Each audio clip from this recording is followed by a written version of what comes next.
guys, welcome back. Here we are going on to our following week. I'm happy to see you guys. I hope you guys are happy to be back and that your first week back to actually doing our activities and everything is going great. That you guys had a really good holiday, a break, and you mommies and daddies, hopefully it wasn't that tough, that you guys were able to handle it and spend some time with your kiddos and your kids some time with your siblings. We're gonna be going to start with our song. I know I said hopefully next year we'll sing a new song, but I promise next week we will get a new song in here. If you guys have any song in mind, or you can ask your little ones if they want to hear a certain song, or your moms and dads, something that you want to bring up or for us to sing, you're more than welcome to let me know, and we can go ahead and sing it in our videos for next week. This time we're gonna go ahead and start with our song, which is Miss Cindy's Here Today. Miss Cindy's here today. Clap, clap, clap. Miss Cindy's here today. So as you guys know, you take a pause and you let your little ones sing their name, mom and dad, add a sibling or a pet or a grandma or grandpa. Remember, moms, you don't have to necessarily just sing the song whenever, before an activity or anytime. You can just sing it throughout the time. You can add different words, and that will help with your child's language development. The book that we have for this week is going to be You Are Brave.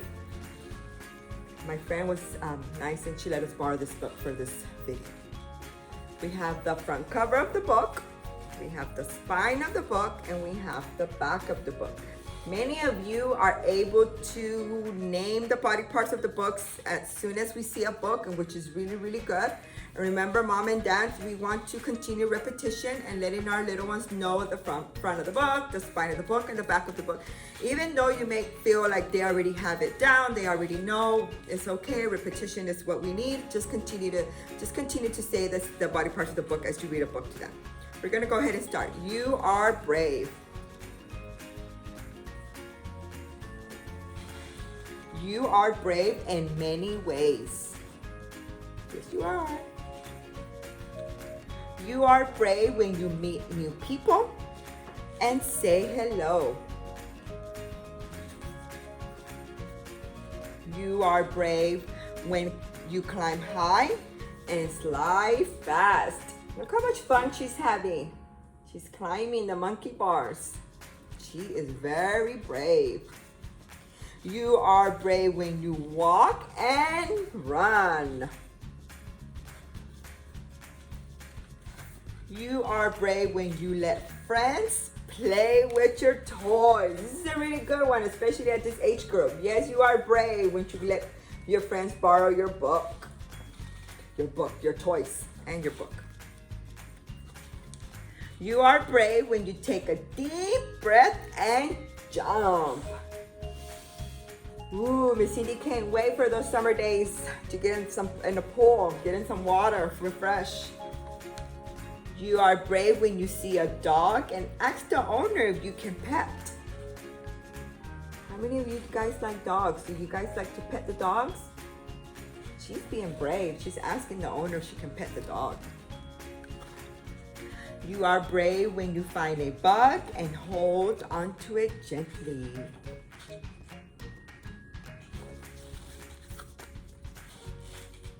You are brave when it's time to leave and you say goodbye. Oh. You are brave when you try new food, even if you're not sure if you like it. Uh-oh, look at her. I don't know if she's gonna like that sushi roll. You are brave when it's dark and time for bed. Night, night, sleep tight. Remember, guys, you are brave. I like this book. Did you guys enjoy it? Hopefully you guys did. And the activities for this week, since it's going to be a double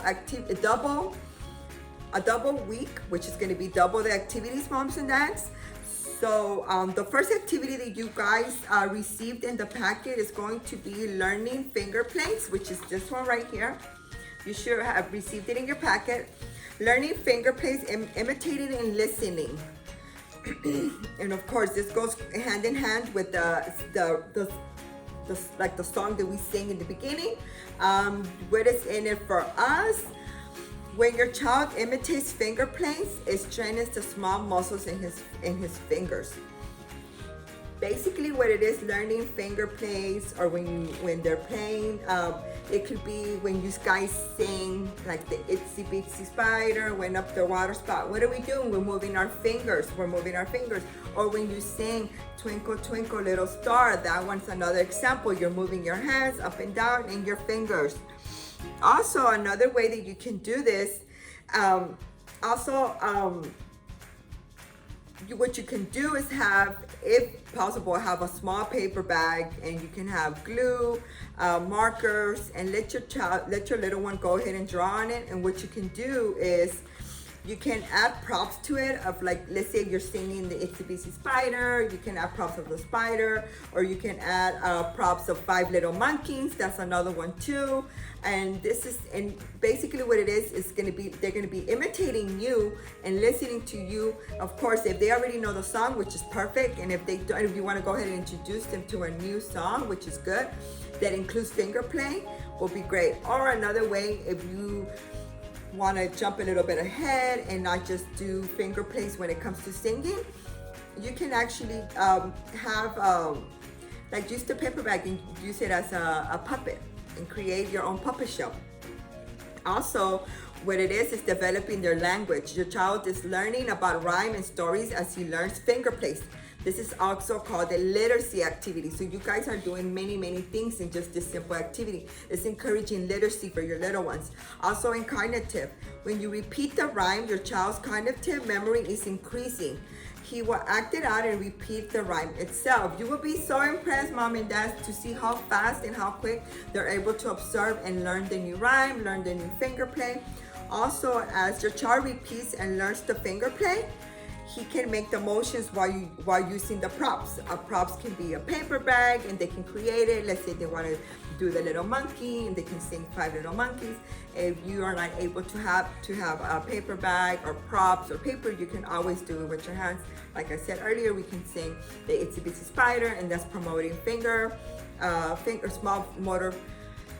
small muscles in their fingers. And then also another one can be, there's many songs that you guys can just use your hands gestures or have movements instead of just singing and just sitting there quietly, you know.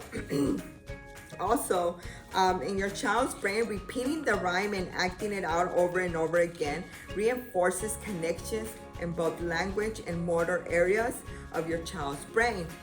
And you, mom and dad, will be communicating. You use inflection and pauses to highlight words that you are reinforcing. Like example, what do the monkeys do? They jump on the bed. So that's another way of your parenting behavior, will be communicating with your little one.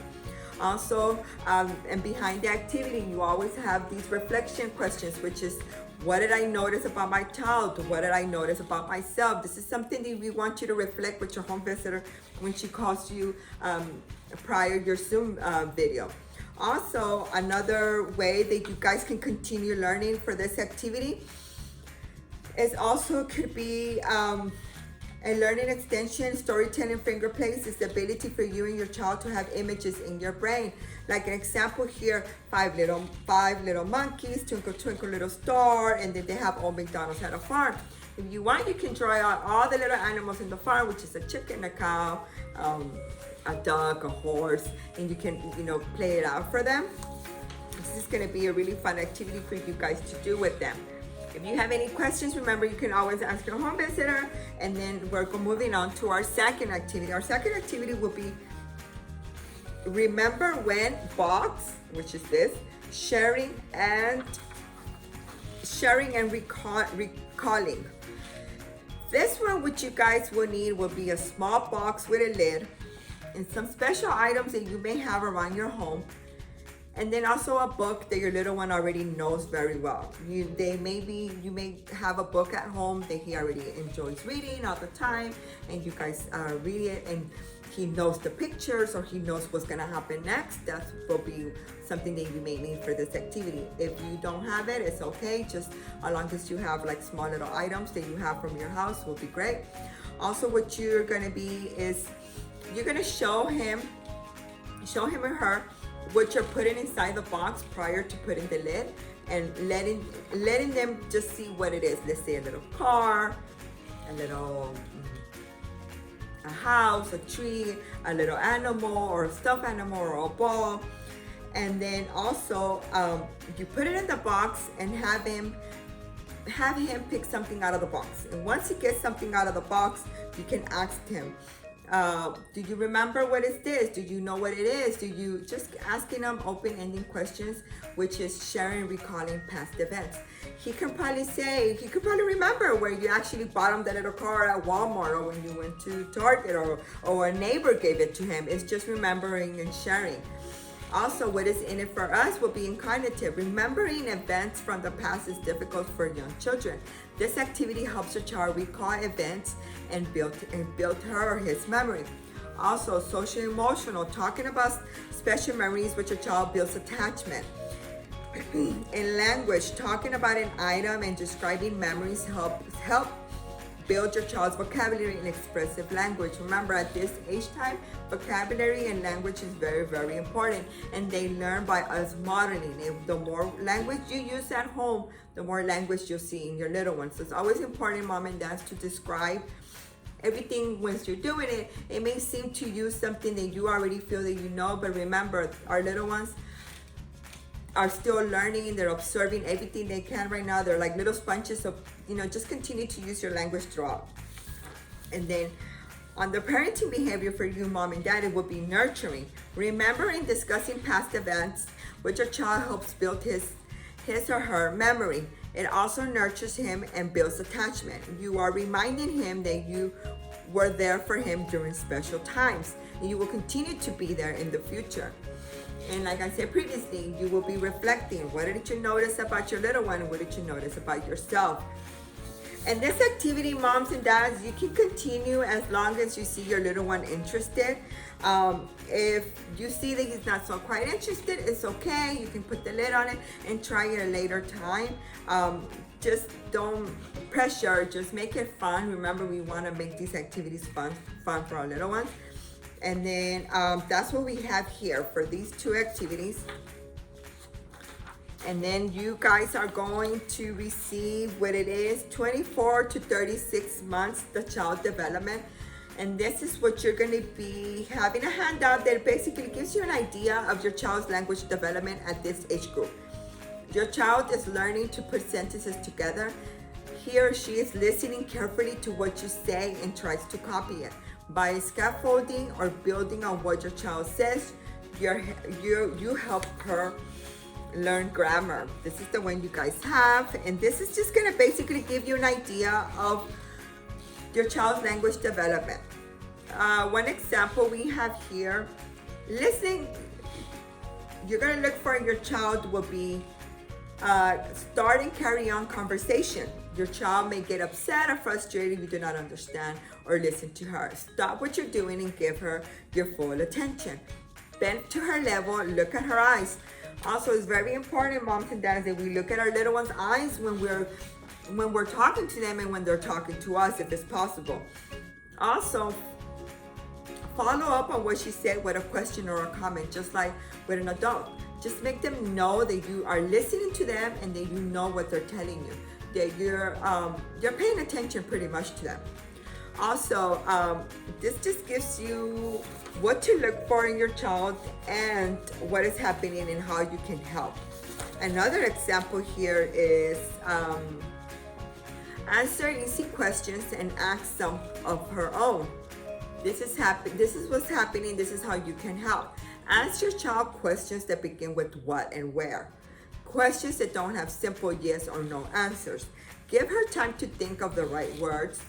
Respond when she asks you something, and then this is going to encourage her to continue the conversation with you, and that's what we want. We want them to continue conversation with us. Also, a reflection will be here. What does your child like to talk about? What is she curious about? Can you remember any times your child has overextended using the wrong word for a similar object? What are some of her favorite things to pretend about? This is just going to give you an idea, parents, mom and dad, of what is it that we are not expecting, or pretty much just an idea of where our child is moving on to. Remember, this is for 24 to 36 months, your child's language development. And it's pretty neat. It gives you a lot of ways, and it gives you different ways of how you can help your child develop in that one. Also, you also received this one, which is building your child's vocabulary. And this one breaks it down from 24 months to 5 years old. And it gives you an example of ways to self-talk with your child. And here, since we're working with 24 to 36 months, this is what we are going to be looking forward to. 24 months, your child should be able to say between 200 to 300 words. You may think it's a lot, but I'm pretty sure they're able to say, they're already saying these 230, 300 words. 30 months, your child should be able to say 450 words, which is 36 months. Moving on to 3 years, child should be able to say 1,000 words. Your child's vocabulary will continue to increase from time to time. They say their first word and will continue to grow as they gain more experience in school and with their family. This is a pretty neat handout. It breaks it down for you, and it gives you like an example here, descriptive words that include the following. Remember, we want to be very descriptive when we're talking to our little ones. Like when we're talking about size, we can say tiny, medium, big. Colors, red, green, blue, and purple. Texture is smooth, it's hard, it's soft. Shapes, circle, oval, square. Numbers, 1, 2, 3. And an example would be, mom is talking about the activities she's doing at home. I am washing the dishes. Remember, moms and dad, it's very important that we be very descriptive with our little ones. Like example here, you're washing dishes. Mommy is washing dishes right now. Or you can always say, daddy is coming home from work right now. You know, just constantly use language. Remember, little ones learn by modeling, and we are our first child's teacher. We model to them all the time. They observe everything that you do. They're looking at you. They're listening to what you're saying. They're mimicking you. They're saying words. And many times, I'm sure that you've catch them saying words that you normally say, and that it's like you have a habit. I have a habit. I say like I say that a lot. So I'm sure if I were to have a little one, they will be saying that word too. So it's very important that we always constantly use language around our little ones, and help them develop the language. And we already see that they're at the 200 word, 300 words mark. Let's try to make it better and bigger, and just continue to do it. And reading, moms and dads, every day helps a lot. Thank you so much. I know it was a lot of information in a couple of minutes. But remember, if you ever have a question, you can always ask me. My name is Miss Cindy Renteria, or you can ask your home visitor. I am more than happy to help you, and I'm happy that we're moving on to our winter. We're moving on. We're already in 2021, guys. Can you believe that? We already jumped a year. Let's continue to stay safe, stay healthy. Please wash your hands. Be cautious. Explain to your little ones that is very important. And I will see you next week. Thank you so much. Bye-bye.